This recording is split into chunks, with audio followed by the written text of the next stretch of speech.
The dinner service disaster, the Friday night crowd at Crimson Rose filled every table, and Jade Morrison felt the familiar pressure building behind her eyes. She smoothed down her black manager's dress and surveyed the dining room from her position near the kitchen doors. 6 years in the restaurant business had taught her to read the energy of her room. And tonight, something felt off. Her best friend Riley balanced 3 plates on her arms. Weaving through tables with practiced grace, they had started as servers together at a diner in Queens before Jade worked her way up to management. When the opportunity came to run Crimson Rose in Manhattan, she had insisted Riley join her. That loyalty now felt like it might cost them both. Table 7 had been problematic since the moment the party of 4 sat down. The man at the head wore a suit that probably cost more than Jade's monthly rent. His dark hair perfectly styled, his watch catching the candlelight. His companions, 2 men and a woman, in equally expensive clothes, laughed at his comments with the enthusiasm of people whose careers depended on his approval. Jade recognized him from business, magazines, and society pages. Preston Blackwell, the youngest self-made billionaire in New York's hotel industry. At 35, he controlled 15 luxury properties across the country and had a reputation for being brilliant, demanding, and completely ruthless in business dealings. Riley approached their table with their entrees, her smile bright despite the exhaustion Jade knew she felt. They had been understaffed all week due to the flu going around, and Riley had picked up extra shifts without complaint. Manager's bold stand the crash echoed through the dining room like a gunshot. Conversations stopped mid-sentence as heads turned toward table 7. Riley stood frozen, her tray empty. The remains of Preston Blackwell's expensive dinner scattered across the marble floor.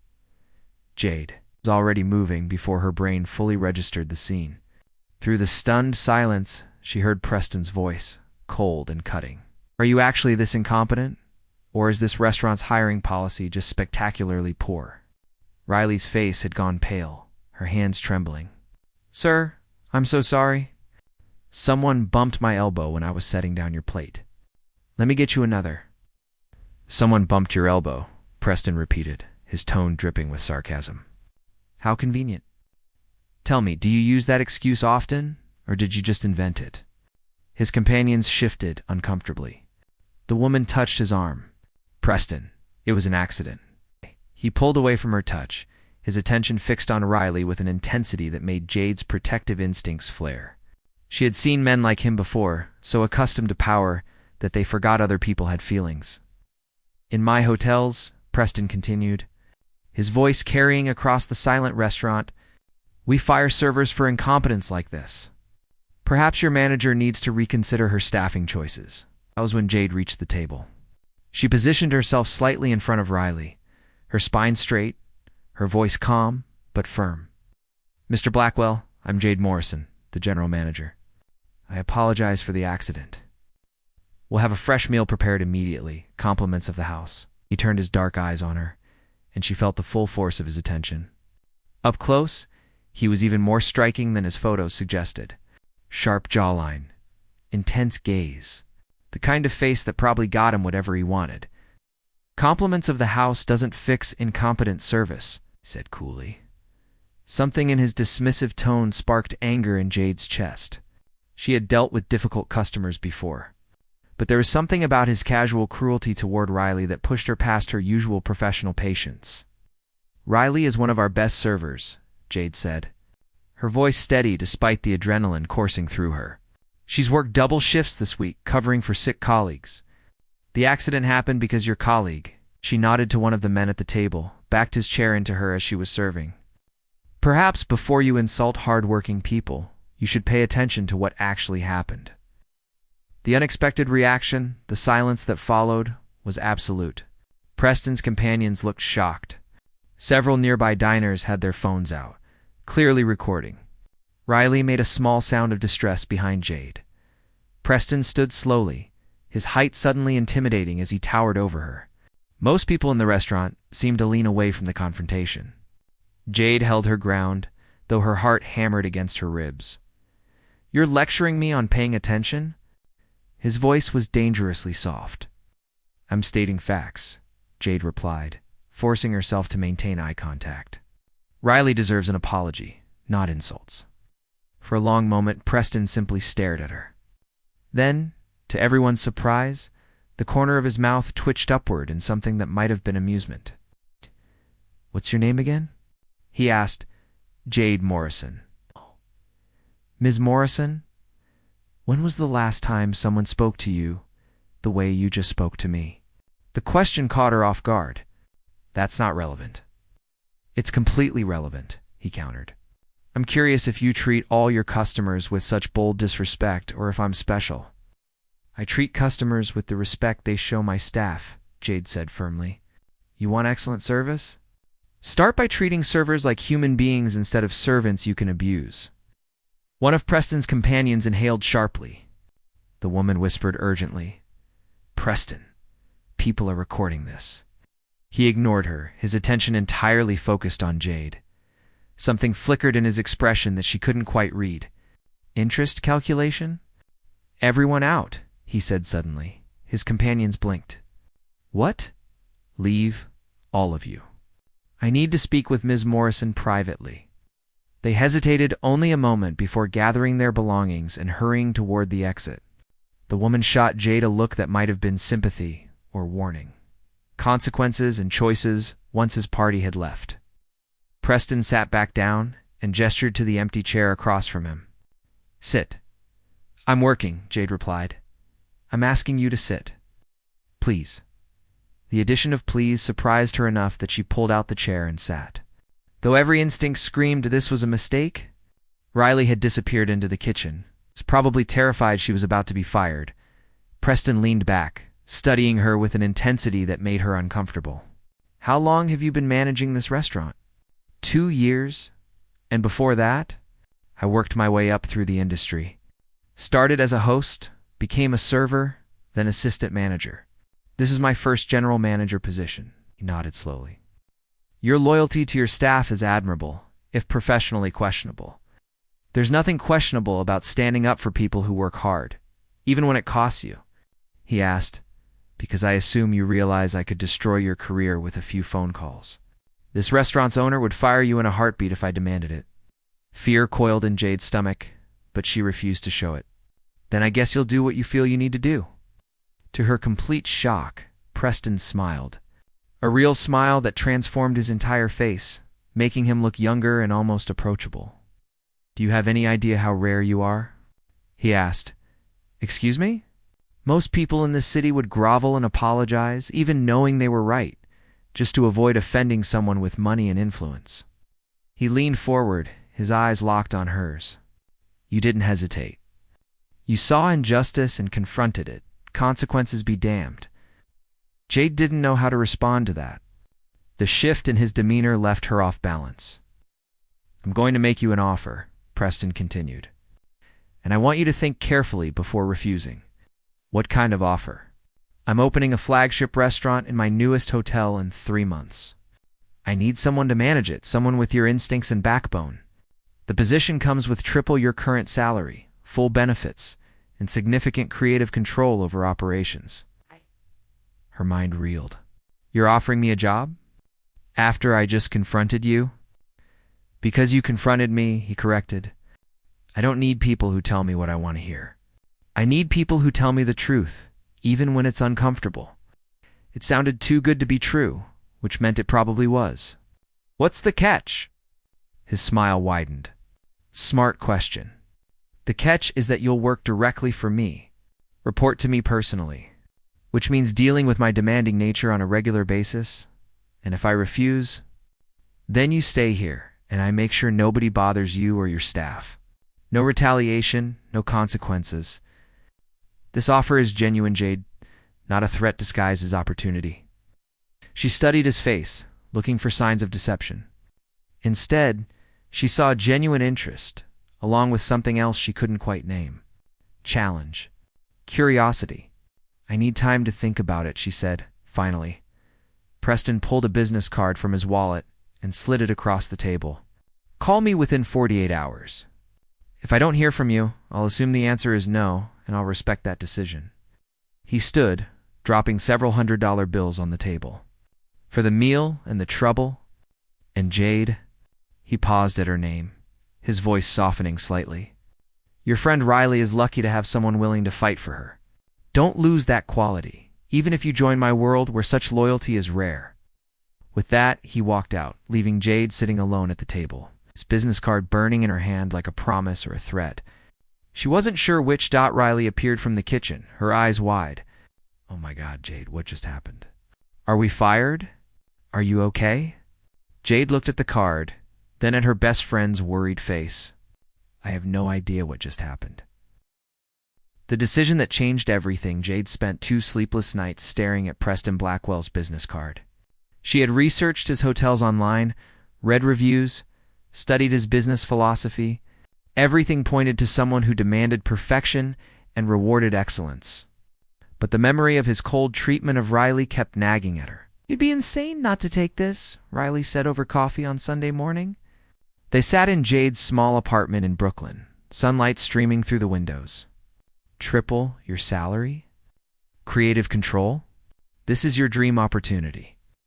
He was cruel to you, Jade reminded her. Riley shrugged. Yeah, and then he offered you an amazing job. People have bad moments.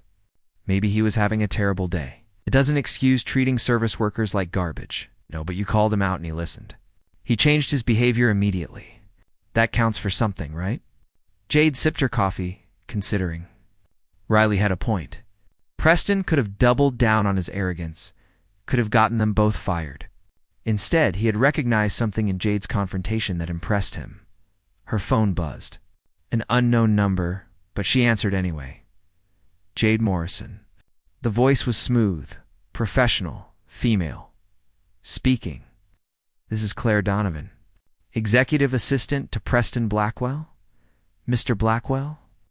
Asked me to invite you to tour the new hotel restaurant space tomorrow at 10. He emphasized this is not pressure to accept his offer. It's merely an opportunity to see what the position would entail before making your decision. Jade's heart raced. Tomorrow at 10? Yes. The address is 432 Park Avenue. I'll meet you in the lobby. Does that work for your schedule? It meant calling in a personal day at Crimson Rose, but Jade found herself saying, yes, I'll be there. Excellent. Dress business casual. See you tomorrow, Ms. Morrison. After hanging up, Jade looked at Riley's expectant face. I'm touring the space tomorrow, Riley grinned. You're going to take it. I can tell. I haven't decided anything yet. But as she said it, Jade felt the lie in her own words. Part of her had already made the decision the moment Preston walked away from that table. She just needed to see if the reality matched the promise. Learning his world. Blackwell Tower Hotel dominated its stretch of Park Avenue like a glass and steel monument to ambition. Jade felt underdressed in her best navy blazer and slacks as she walked through the revolving doors into a lobby that screamed. Luxury Claire Donovan materialized from near the elevators. A woman in her 40s, with sharp eyes and a warmer smile than Jade expected. Ms. Morrison, thank you for coming. Shall we? They rode a private elevator to the 22nd floor. The restaurant will occupy this entire level, Claire explained. Floor-to-ceiling windows on 3 sides. Open kitchen concept, seating for 180. The elevator doors opened onto raw space that took Jade's breath away. The views stretched across Manhattan in every direction. Construction equipment sat idle for the weekend, but she could envision the potential instantly. The executive chef has been hired, Claire continued, leading her through the space. Danny Foster, formerly of Le Cirque. He's excited about the open kitchen concept. Mr. Blackwell believes diners want to see their food being prepared by artists, not hidden away. Jade ran her hand along a window frame. This is incredible. It'll be... With the right management, Claire turned to face her. I've worked for Preston for 7 years. He's demanding, sometimes unreasonably so. But he's also fair, brilliant, and loyal to people who prove themselves. If you take this job, you'll work harder than you've ever worked. You'll also have opportunities most managers never dream of. Why are you telling me this? Jade asked. Claire smiled. Because Preston asked me to be honest with you? He doesn't want you accepting based on false expectations. He wants you to know exactly what you're signing up for. Where is he? giving you space to explore without his presence influencing your decision. He's watching from his office, though. Claire pointed to a glass-walled office visible on the floor below. Jade could see Preston's distinctive silhouette. Head bent over paperwork. They spent another hour discussing logistics, budgets, hiring timelines. Claire answered every question with impressive detail. By the time Jade left, her mind spun with possibilities.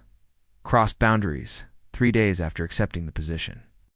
Jade sat across from Preston in his actual office for their first official meeting. The space matched him perfectly. Modern, expensive, organized with military precision. Your contract, he said, sliding papers across his desk. Standard non-compete salary, as discussed. Performance bonuses tied to revenue targets. Questions. Jade scanned the documents. Everything looked legitimate, generous even. When do I give notice at Crimson Rose? Already handled. I spoke with the owner yesterday. He's agreed to release you early with full recommendation. Your assistant manager will be promoted to replace you. She looked up sharply. You went behind my back? I expedited the process. There's a difference. Not to me. I wanted to handle that conversation myself. Preston leaned back, studying her. You're angry. I'm frustrated. You can't just make decisions about my life without consulting me. Fair point. He made a note on his tablet. I'll consult you before making personnel decisions that affect you personally. Agreed. The quick acknowledgement disarmed her anger. Agreed. Good now. About the hiring process for your staff. I want you to interview every candidate personally, but I'll sit in on final interviews for key positions. Why? Because I want to understand your decision-making process. How you evaluate people. What qualities you prioritize. Jade shifted uncomfortably. That sounds like you don't trust my judgment. On the contrary, I trust your instincts completely. I'm curious about how those instincts developed. Stood, moving to the window overlooking the city. You protected your friend without hesitation, knowing it could cost you. That suggests either foolishness or a deeply rooted sense of loyalty. I believe it's the latter, and I want to understand it better, so I'm some kind of case study. He turned to face her. You're someone who interests me, Jade, professionally and personally. The admission hung in the air between them. Jade's pulse quickened. Mr. Blackwell, Preston. If we're going to work together closely, first names make sense. Preston, then. I think we should keep things strictly professional. Why? The direct question threw her. Because you're my boss. Because mixing personal and professional creates complications. He moved back to his desk, but didn't sit.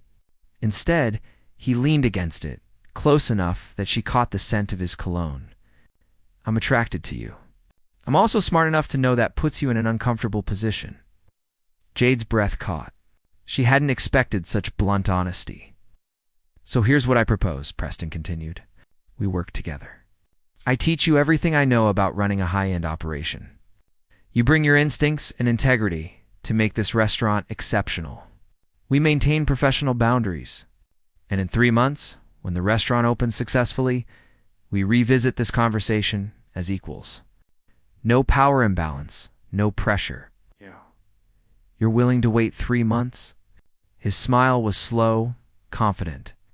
I've built an empire on patience and strategic planning. 3 months is nothing if the outcome is worth it. Shifting perspectives, the following weeks blurred together in a whirlwind of activity. Jade interviewed dozens of candidates, designed service protocols, worked with Danny Foster on coordinating kitchen and floor operations. Preston was involved in every decision, but true to his word. He consulted rather than dictated. She discovered layers to him that contradicted her initial impression. Yes, he was demanding and had impossibly high standards. But he was also the first to arrive and last to leave. He remembered the names of every construction worker. When a vendor tried to overcharge them, he negotiated firmly but fairly rather than using his power to bully.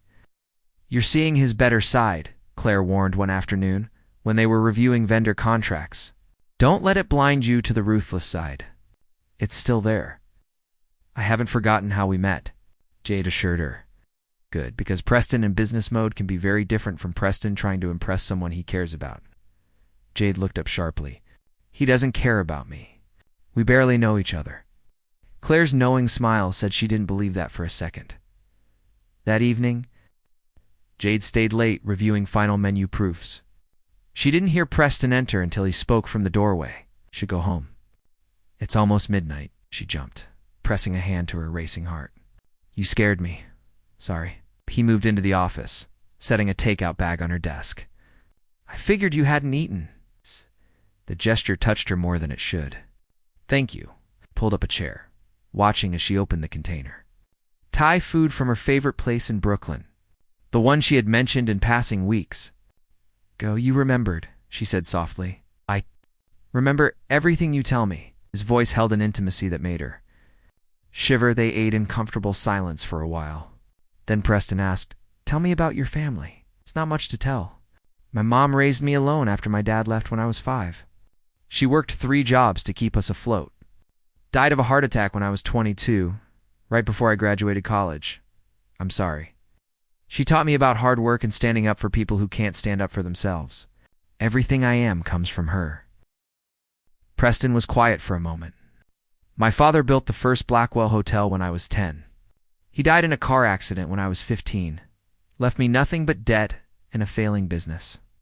I spent the next 20 years rebuilding his dream into something better. It was the most personal thing he had shared. Jade saw the vulnerability behind his words, the drive that came from loss. We're both trying to honor parents who can't see what we've become, she said softly. Yes, his eyes met hers across the desk. Maybe that's why I recognized something in you immediately. Kindred spirits. The moment stretched between them, charged with possibility. Then Preston stood abruptly. 3 months, he reminded them both. We have work to do. But as he left, Jade touched her chest where her heart beat too fast and knew 3 months suddenly felt like an eternity. The business trip 2 months into preparations. Disaster struck. The chef Preston had hired for his Seattle hotel quit unexpectedly, threatening to derail the opening scheduled for the same week as their New York launch. I need to go handle this personally, Preston told Jade in an emergency meeting, which means I need you to come with me. To Seattle? For how long? 3 days minimum. You've been studying every aspect of how we open properties. Time for field experience. Claire booked them on an afternoon flight. Jade barely had time to pack before a car picked her up. At the airport, she expected commercial first class. Instead, they boarded a private jet. This is excessive, she murmured, sinking into leather seats that probably cost more than her car. It's efficient, Preston corrected, settling across from her with his laptop. We worked during flight, arrive refreshed, accomplish twice as much. He wasn't wrong. They spent the flight reviewing Seattle's staffing situation, menu revisions, and crisis management protocols. But somewhere over the Midwest, the conversation shifted. Tell me something nobody knows about you, Preston said, closing his laptop. Why? Because we've spent 2 months discussing business. I want to know Jade the person, not just Jade the manager. She considered refusing, then decided honesty was simpler. I wanted to be a writer. Studied journalism in college. Planned to write about food culture and restaurant industry. Then my mom died, and I had student loans and bills, and managing restaurants paid better than freelance writing. Do you regret it? Some days, but I'm good at management. I make a difference in people's lives, help them build careers. That matters. Preston nodded slowly. I wanted to be an architect, design buildings instead of just owning them. But business was the only way to save what my father built. Do you regret it? Some days, he echoed her words with a small smile. The shared vulnerability created a new intimacy between them. Jade felt the carefully maintained professional distance beginning to crack, vulnerable. Moment Seattle's situation was worse than expected. The departing chef had badmouthed the hotel to local media. Key staff members had quit in solidarity. An opening was 10 days away. Preston moved through the crisis with impressive calm. But Jade saw the tension in his shoulders, the tightness around his eyes. They worked 18-hour days, interviewing replacement candidates, soothing worried staff, personally cooking test dishes with potential new chefs, On the third night, at 2 in the morning, they sat in the empty hotel restaurant, reviewing the day's progress. "We're not going to make the opening date?" Preston said quietly. It was the first time she had heard defeat in his voice. "Yes, we are," Jade countered firmly. He looked at her, exhaustion evident in his face. "How?" "We postponed the New York opening by 2 weeks. You fly Danny Foster out here temporarily to stabilize the kitchen. I'll stay and manage the Seattle opening personally while you handle New York preparations. That puts everything on you." "I can handle it." "You taught me everything I need to know." Something shifted in his expression. "You do that? Stay here alone. Manage an opening in a city you don't know, for a property that isn't even yours." "I'm doing it for you." The words came out before she could stop them, carrying more meaning than she intended. Preston stood slowly, moving around the table until he stood directly in front of her chair. "Jade," she stood too, tilted her head back to meet his eyes. "We said 3 months. It's been almost 2 months. Close enough." Preston, he cupped her face in his hands, his touch gentle, despite the calluses she felt against her skin. "Tell me to stop and I will. Tell me you don't feel this thing between us, and I'll step back. But don't lie to either of us about what's happening here." Jade's heart hammered against her ribs. Every logical reason to resist melted away under the intensity of his gaze. "I feel it," she whispered. He kissed her then, soft at first, questioning. When she responded, winding her arms around his neck, the kiss deepened into something that felt like coming home and jumping off a cliff simultaneously. When they finally broke apart, both breathing hard, Preston rested his forehead against hers. "I haven't been able to think straight since the moment you stood up for your friend," he admitted. "Since you looked at me like my money and power meant nothing compared to doing what was right. I thought you were the worst kind of entitled rich guy," Jade confessed. "I was in that moment. I hate that you saw me like that. But I'm grateful it led us here." The real test, the Seattle opening, was a triumph. Jade coordinated everything flawlessly. Earning respect from staff who had been skeptical of the young manager from New York, Preston flew back for opening night, and the pride in his eyes when he saw what she had accomplished meant more than any compliment. The New York opening 2 weeks later was equally successful. Critics raved about the food, the service, the innovative design. Jade watched from the kitchen doorway as Preston charmed guests and investors. But his eyes kept finding hers across the room. At evening's end, after the last guest departed and staff had cleaned up, Preston found Jade on the restaurant's terrace overlooking the city lights. "We did it," he said, joining her at the railing. "You did it. I just helped. Don't diminish your contribution. This wouldn't exist without you." They stood in comfortable silence for a moment. Then Preston asked, "What happens now?" Jade turned to face him. "What do you want to happen?" "Honestly, I want you to move into the corporate office. Oversee all restaurant operations across every property. I want to make you a partner in the restaurant division. And personally, I want to take you to dinner at terrible places where nobody recognizes us. We can just be 2 people who like each other." Her breath caught. That's a lot. Too much.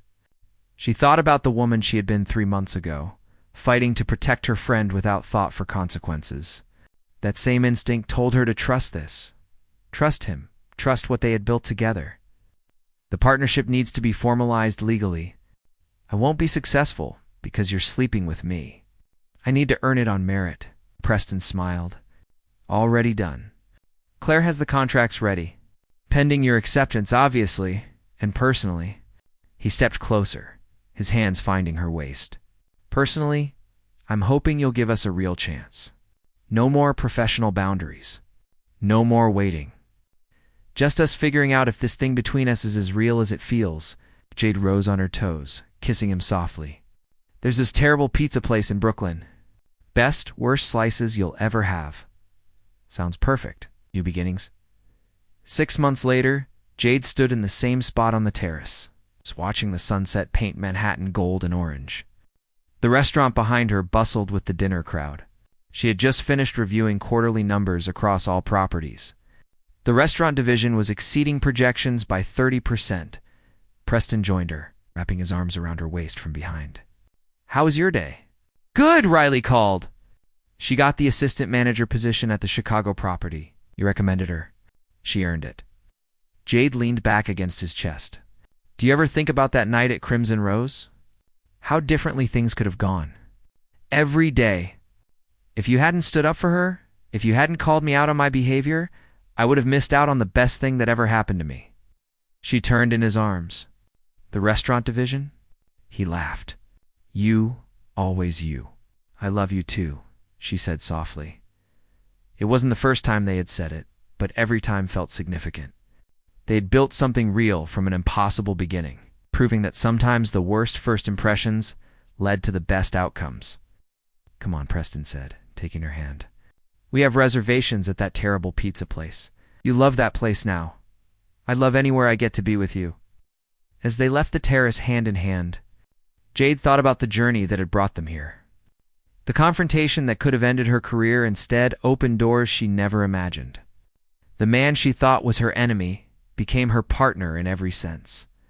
Sometimes standing up for what was right led to unexpected destinations. Sometimes defending a friend led to finding love, and sometimes slapping away. Someone's cruelty revealed the person underneath who was worth knowing. The elevator doors closed on their laughter, carrying them down toward the city lights and whatever came next. Together.